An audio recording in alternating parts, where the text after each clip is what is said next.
हजार दश्त पड़े इलाका आफ्ताब उभरे, हजार दश्त पड़े इलाका आफ्ताब उभरे, जबी पे गर्द पलक पे नमी नहीं आई, कहाँ कहाँ न लुटा काफिला फकीरों का, मदाए दर्द में लेकिन कमी नहीं आई। वाक़ एहतराम जनाब चौधरी मोहम्मद सईद साहब, उम्मीदवार असम्बली एल3 मीरपुर से, जनाब मोहतरम जनाब साहब, कादरी साहब, जमाती ओहदेदारान, कारकुनान पाकिस्तान मुस्लिम लीग नून, मेरी बहनें, मेरी बेटियाँ, इलेक्ट्रॉनिक और प्रिंट मीडिया से तलक रखने वाले मेरे भाइयों, अस्सलाम वालेकुम। जैसा कि आपके इल्म में कि आज एक तो हमारे मरकजी दफ्तर का इफ्तिताह था और दूसरा बिलावल साहब ने यहाँ पर शिरकत का ऐलान किया, उनका शुक्रिया अदा करता हूँ। और मुझे कभी उम्मीद है कि उनके इस फैसले से अल्लाह के फज़ल करम से जमात को इंतखाबी मैदान में बड़ी तक़वीत हासिल होगी। इंशाल्लाह आपका जब प्रोग्राम होगा तो इंशाल्लाह मैं वापस आपके पास और आपके खिदमत में आऊँगा। जैसा कि आपके इल्म में है सबके कि मीरपुर में ज़िमनी इंतखाब 10 अक्टूबर को मुनक़िद हो रहा है और इसी तरह से एक इंतखाब 10 अक्टूबर को जिला कोटली में चढ़ोई की इंतखाबी नशस्त पर भी हो रहा है। मैं इस वक्त बात इस मीरपुर के हल्के इसके बारे में बात करना चाहता हूँ आपसे। मैं भाइयों में आपसे एक दो मुख्तसर सी गुज़ारिशात आपसे करना चाहता हूँ। ये इलेक्शन आम क्यों है आपके लिए? इसलिए कि खड़ी से एक वजीर बन गया उनका भाई, तो वो सदर बन गए। अब उनका बेटा यहाँ अगर असेंबली का रुकन मुंतखब हो जाता है, एक तवाज़ुन होता है सियासत के अंदर, मामलात के अंदर एक तवाज़ुन, तो तवाज़ुन खराब हो जाएगा। जो लोग शाकी हैं वो किसके पास जाएंगे, मैं आपसे पूछना चाहता हूँ। इधर साथ पीपल्स पार्टी का है उम्मीदवार, असेंबली के रुकन है शोएब साहब के बेटे, उधर साथ पीपल्स पार्टी के वजीर हैं, वहां नीचे स्पीकर साहब हैं, कर्नल साहब बड़े दूर हैं। ये जिसको अंग्रेजी में मुनाफली कहते हैं, उर्दू में पता नहीं इसको इजारादारी, ये सियासी इजारादारी अगर आपने कायम होने दी, ये मेरी बात याद रखना, अरे मीरपुर आप यहाँ पर सारा हाथ रखकर रोएंगे उस वक्त को, ये मेरी बात याद रखें। सबसे बड़ा जुल्म सियासत के अंदर सियासी इजारादारी है। अल्लाह ने आपको मौका दिया है कि 10 तारीख को इजारादारी के ताबूत में आखिरी कीट ठोके आप यहाँ पर इसमें को। ये वो बुनियादी बात है कि जिसके लिए आपने मुस्लिम लीग नून के नामजद उम्मीदवार चौधरी मोहम्मद सईद को अपने वोट से जो है वो कामयाब करना। 2016 में हम कामयाब हुए। आज एक मुझे अपना बड़ा भाई है अरशद गाजी, उसकी याद आ रही है, आज वो में मौजूद नहीं, अल्लाह उसको गुज़री करे मत करे उसको। वो गाजी साहब की निशानी थी हमारे पास, गाजी कश्मीर की, सबने जाना चला जाना, दुरुस्त फरमाया मेरे भाई ने कि किसी ने नहीं रहना, गुलाम सिर्फ मेरी अल्लाह की जात को, उसको फना नहीं है, हम सबको फना, बका सिर्फ उसकी है। आपसे जो अर्ज करना चाहता हूं वो ये है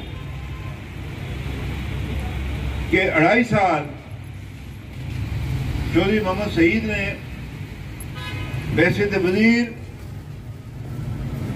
इस मीरपुर शहर का हल्का, जो मुतासरीन का हल्का है, जहां पर लोगों ने अपने बाप दादे की कब्रों को इस बंगला डैम के पानी के नीचे जाने दिया, अपने घर बार छोड़े, अपनी बचपन की यादों को तर्क किया। ठीक है, इस तरह के बड़े बड़े मकान नहीं थे लोगों के, लेकिन वो अपना घर था उनका, अपनी जगह से अपनी जमीन थी, अपने वालिदैन की कब्रें थी वहां पर, उसको छोड़ा और यहां आकर आबाद हुए। और फिर एक बार फिर जब मीरपुर की अप्रेजिंग हुई, उसके अंदर फिर लोग बेघर हुए, जिसके नतीजे में न्यू मीरपुर सिटी और दीगर जो है एमरेट्स जो है वो कायम हुई, दीगर और हल्का जात के अंदर। जो भी शहीद ने इस मीरपुर के ये जो हमारा माथे का झूमर है, मीरपुर का जो शहर है ये, जिसको मैं अक्सर कहता रहता हूँ, इसकी तरक्की के लिए, शहरियों के मफादात के लिए, उनकी जरूरियात के लिए हमने पानी के कितने पैसे दिए थे जी अलग, 50 करोड़ रुपया। उससे अलग वो जो स्कीम है, जो बड़ा गमन है, एक प्रॉब्लम हुआ, उससे हटकर 50 करोड़ रुपया दिया मीरपुर शहर के लोगों को पानी की फराहमी के लिए। ये बिजली के नए फीडर बनाए हमने, 3 बनाए शहर के अंदर। ये सड़कों को रोशन किया। मुझे वहां जाने का नीचे मौका मिला कॉलेज के पास, जब हमने वो नई इमारत का, जब वो मीरपुर बना था उस वक्त जो इमारत थी, उसके बाद किसी ने पत्थर नहीं लगाया। यहाँ लोग कहते हैं जी 9 बार मुंतखब हुए अराकीन असेंबली, बड़ी खिदमत की है। एक क्लासरूम का इजाफा किसी ने नहीं किया। ये जो अस्पताल जिसकी जो साहब ने अभी बात की है यहाँ पर, ये पहला अस्पताल है आजाद कश्मीर का। इसके बेड्स में इजाफा किया। मैं आपसे अर्ज करना चाहता हूं, बेशुमार काम किए हमने। ये आजाद कश्मीर की जो हुकूमत है, इसने मीरपुर के शहरियों के उस कुर्बानी को मदद रखते हुए मीरपुर शहर के लोगों की खिदमत की है। मुझे फख्र है कि मैंने और चौधरी शहीद ने मिलकर जो हमारे पास वसाइल दस्तयाब थे, हमने वो हाजिर किए। और पिछले 3 साल से पीडीआई की जो हुकूमत इस्लामाबाद में है, उसे बात मामला पर टांग अड़ाई, रुकावट डाली, जिसकी बुनियादी मिसाल जो आपके मैं सामने पेश कर रहा हूं, वो गैस की फराहमी थी मीरपुर शहर। हमने पैसे निकाले, पैसों का बंदोबस्त किया। ये खुद जाते रहे, मैंने खुतूत लिखे कि भाई पैसे भी हमारे पास है, पैसे भी हम दे रहे, आप हमें यहां पर जो है वो गैस फराहम करें। उसका दफ्तर बजाय जेलम के या दीने के वो मीरपुर में कायम किया जाए। ये जो ज़ैली कुमाजात हैं, बखुदा मैं कहता हूं, अल्लाह को जवाब देना है मैंने, आपने नहीं देना मेरी जगह। मैंने भरपूर कोशिश की इस 3 साल के अंदर।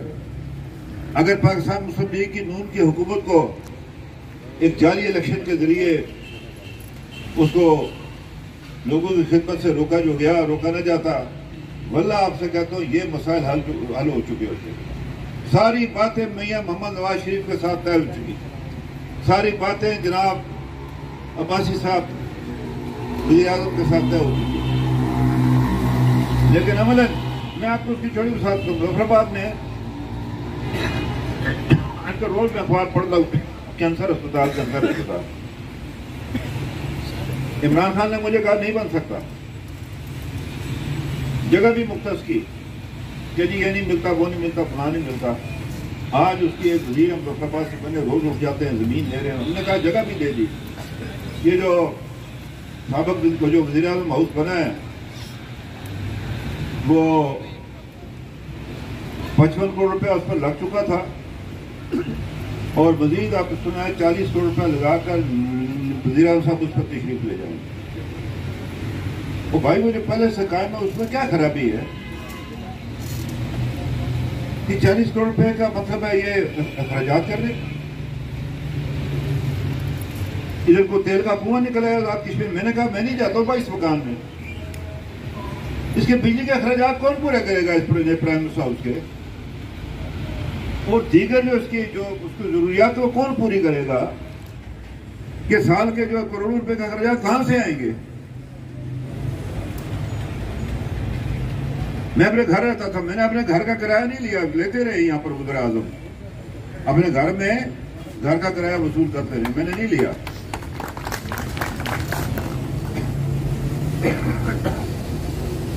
तो आपसे अर्ज करना चाहता हूं, हमने खिदमत की है इस इलाके की, मेरे भाइयों, मीरपुर शहर के की, आजाद कश्मीर के लोगों को की है। मैंने आप लोगों को जम्मू कश्मीर कौंसिल की गुलामी से निकाला है। ये क्रेडिट अल्लाह के फजल करम से सबके भाई को जाता है। ये गवाह ये भी थे असेंबली के मेंबर्स को, ये राय साहब और कादरी साहब कि क्या क्या दबाव डालेंगे हम पर कि ये वापस ले लें। आप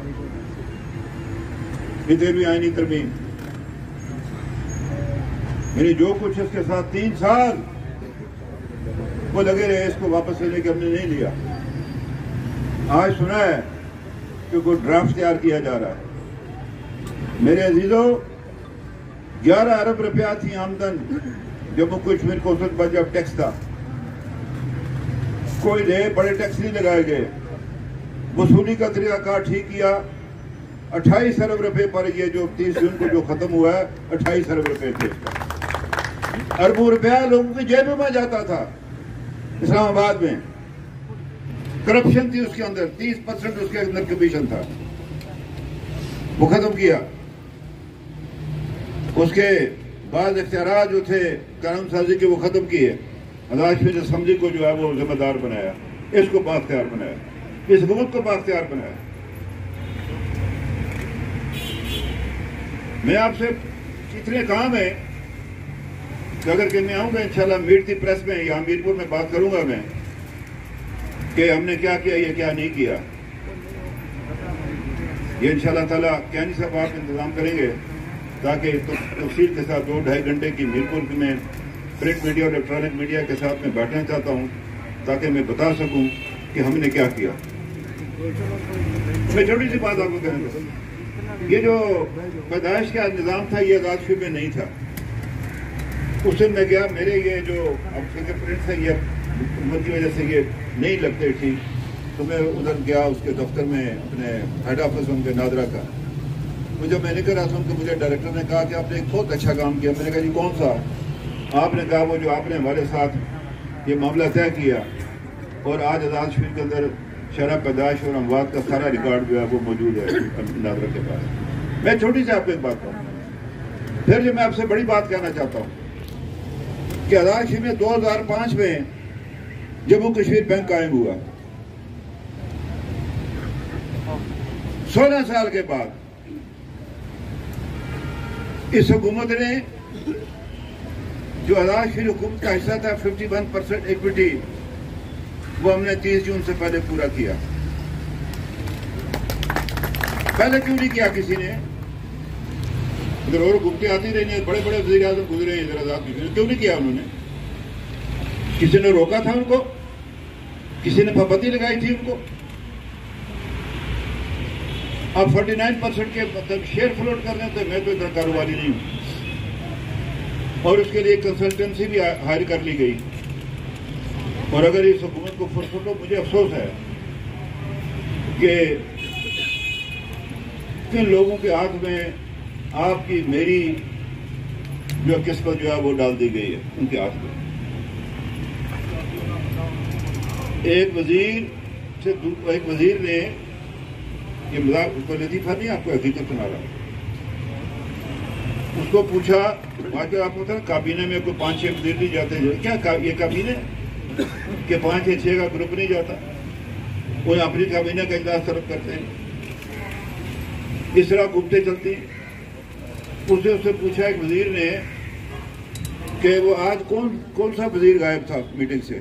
वो दूसरा वजीर उसको कहता, उसका नाम लेकर कहता वो नहीं आया। यानी मैं राय साहब से पूछूं, राय साहब मुझसे पूछें कि बताओ जी कि हम दोनों वजीर हों और ये मुझसे पूछें जी आज कौन सा वजीर नहीं आया, तो मैं इनको मुंह पर वो राजा सदीक है कोई वो नहीं आया। ये हाल है इनका। 3 महीने हो गए हैं। पहला ये जो आपका जो समाई होती है इसकी अपना डेवलपमेंट के कामों की, 1 रुपया अभी तक नहीं लग सका। ये 4 अरब रुपया लैप्स हो जाएगा, ये हो गया है लैप्स। ये 4 अरब रुपया हमें नहीं मिलेगा। फिर ये बड़ी मुश्किल से लड़ झगड़ कर, अल्लाह उसका भला करे, मियां नवाज शरीफ का, उसे दुगना करा। और फिर हमने जो काम किया उससे इनकी मजबूरी थी। इस साल 28 अरब रुपए का बजट है, ये 4 अरब रुपए ज़ाया कर बैठे।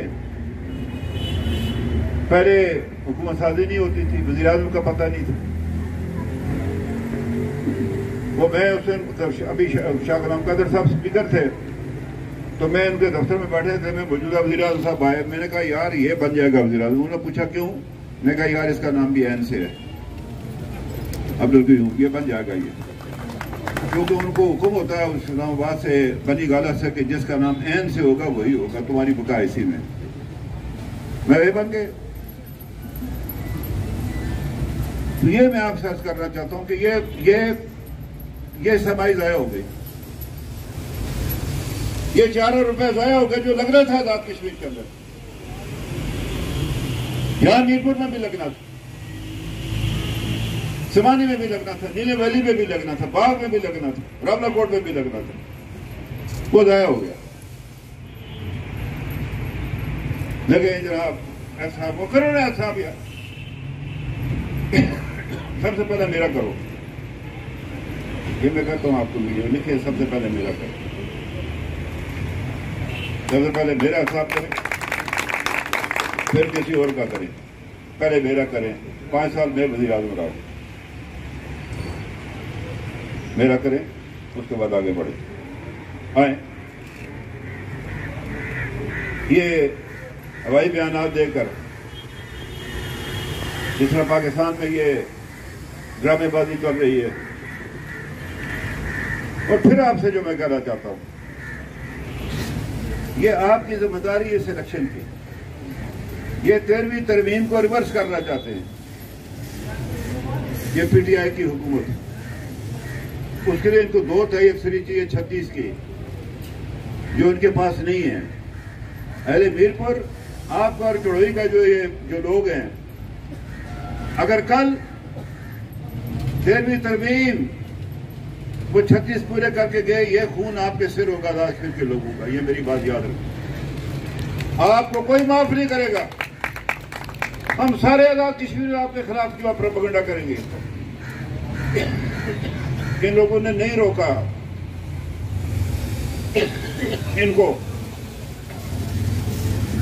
ये 13वीं तरमीम वापस लेकर ये वो दोबारा, जिसको मैं कहता होता था ये हरी सिंह की दूसरी शक्ल है कश्मीर काउंसिल, उसको फिर आप मेरे सिर के ऊपर मसलत करना चाहते हैं। दूसरी बात जो आपसे कहना चाहता हूं,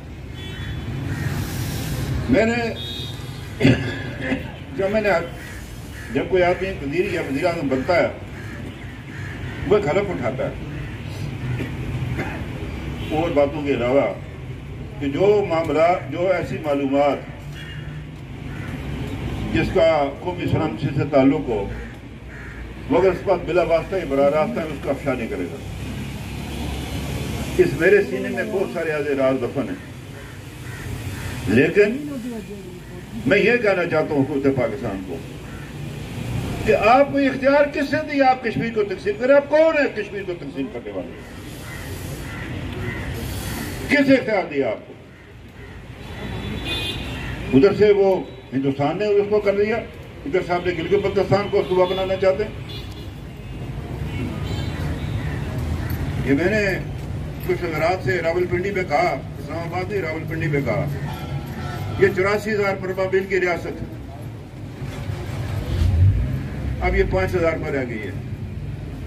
उधर से उसने किया, इधर से आपने किया, फर्क क्या रह गया? मैं ये पूछना चाहता हूँ इनसे, मैंने उनसे कहा भी, आपके सामने फिर कहता हूँ, ये लोगों की यादाश्त कमजोर होती है, दोबारा आपके दिमाग में डालना चाहता हूँ। मैं कहा आप उनको कहते हैं जिन्होंने 35A मंसूख कर दिया, आपने गिलगित पे पहले तो आपने स्टेट सेक्रेट खत्म किया, आप उसको क्या कहते हैं भाई? आपको शर्म आनी चाहिए।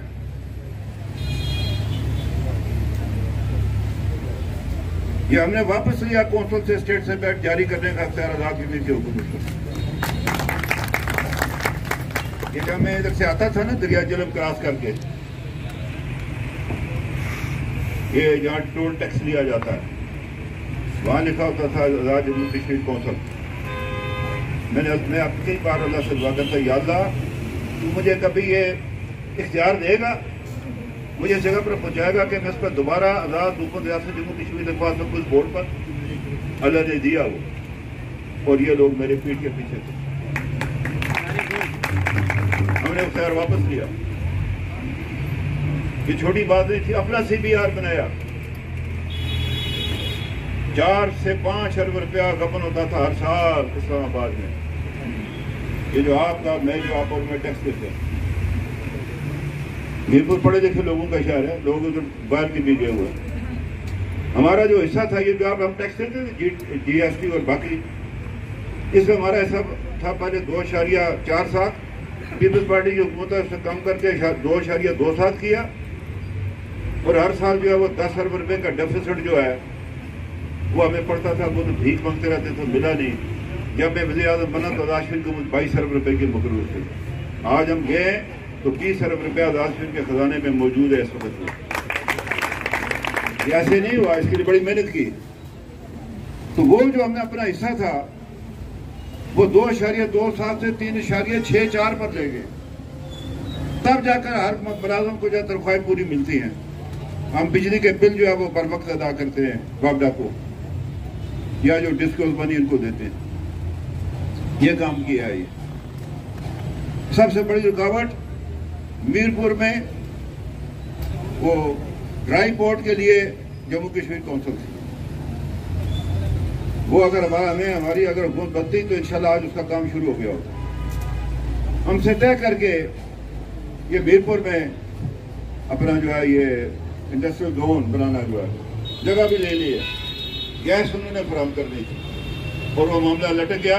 वो सिर्फ रशकई में जो है वो दिया जा रहा है कि वो उसको आसमान से उतरे, और हम मतलब है ये क्या हम कोई हमारे हुकूक कम है किसी से। उनसे मैंने कहा कि भाई ये GT रोड 7 किलोमीटर ही है।